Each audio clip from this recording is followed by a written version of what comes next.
as we look to put up a presentation, PowerPoint presentation, for you to view as we go along. I want to say how honored I am to be here in Cairo and in Egypt. Despite my having visited many countries throughout the world, this is my first opportunity to be here. Maybe I can say in the birthplace of our profession, if we can talk that way about libraries and about where the profession of librarianship, whether we called it librarianship or not, started. It all started, I think, here.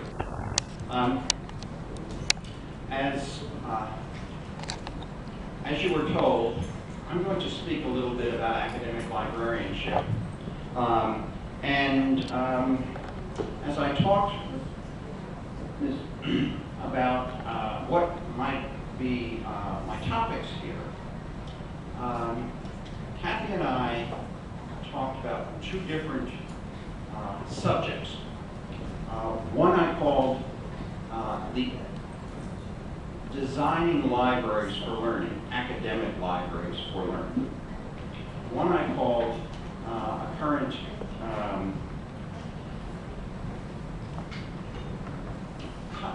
a term that has gotten some currency, or a different sort of way of talking about librarians, and that is the embedded librarian. And as we talked about it, I said, these are two separate presentations. Kathy said to me, that might be good. We might see two different ways of looking at academic librarianship. And so she decided we would put them together. I'm going to start with what is now being called in the US the embedded librarian. And then I will move from talking about the librarian to talking about the place that is a library and how that is changing. And we'll talk about whether they are different approaches to librarianship.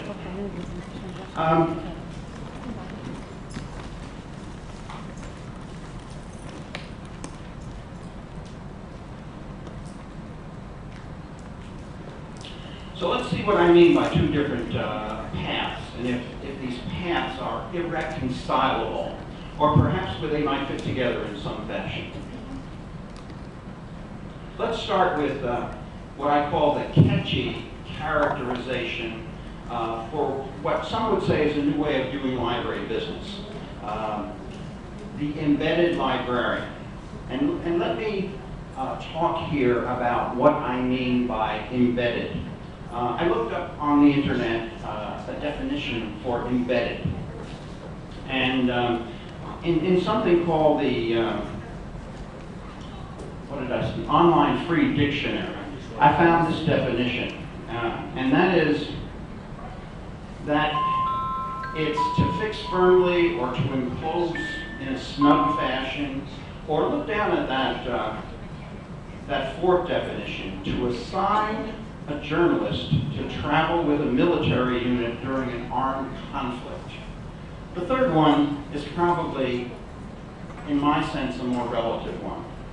To cause to be an integral part of a surrounding whole. And that's the way we're going to talk about it here.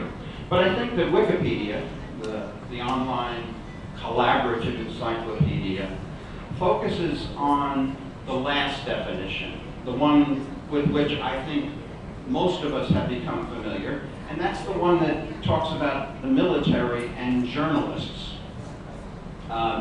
working under the control of one side's army in a military conflict. I'd say in an aside, I'll ask my interpreter colleague to bear with me just a moment. Frequently we take words from other professions or common, and we move them into other areas. And that's what's happened here. Lots of people like to talk about now being embedded, and librarianship has grabbed that term and started to use it. I think most of you are aware of the term describing how media representatives who accompany military personnel supposedly get opportunity to observe the operations and do so much more closely than might normally be possible. And one might question whether the embedded reporters are getting more insight into the wars they're covering than their counterparts did before. But the term does suggest an intimacy that merely reporting from the front lines doesn't. And working from that idea, being in the center of action, functioning closely with the principal profession, if you will, we borrow that term, and that term has gone into other professions. I'm going to skip a few things here, but move on to librarianship per se. It's been used to depict academic librarians who function differently from the norm, or the way I look at it, go to the primary places where teaching and learning take place. And when I say primary places where teaching and learning take place, I'm talking about the classrooms, I'm talking about the dormitories, the office buildings, even the cafeterias. That's where I think teaching and learning really goes on. More about that in a moment.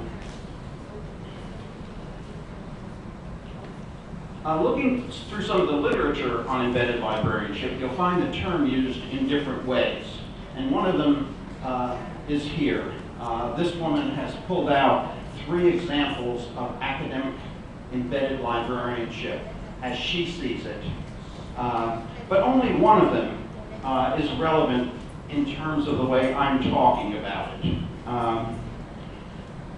If you look up her name, and I wasn't able to pull it up very easily, you can get this PowerPoint presentation on embedded librarianship as she describes it. The one that is relative, in my sense, is at Murray State University, the college where a reference librarian located her office, not in the library, but in the business school. And she did that because the dean said, I want you to go there, and I want you to integrate yourself, embed yourself in the School of Business. You'll see on the PowerPoint that she talks about the difficulty she had and how reluctant she was to do it, but ultimately that she was quite successful. When people talk about embedded librarianship, they sometimes talk about embedding into distance education or into other programs. That's not the way I am talking about it here. I am talking about librarianship that is going outside the library, going where, as I say, the teaching and learning goes on. I'm going to skip quickly over some other examples in the literature. This is a gentleman who has done a lot of work on embedded librarianship at a university in Washington, D.C. He's written a book about